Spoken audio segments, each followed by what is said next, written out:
Hi అండి. అందరికీ praise the lord.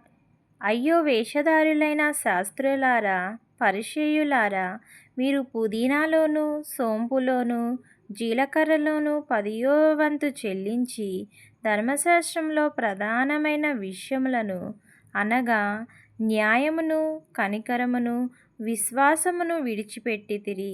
వాటిని మానక వీటిని చేయవలసియుండెను.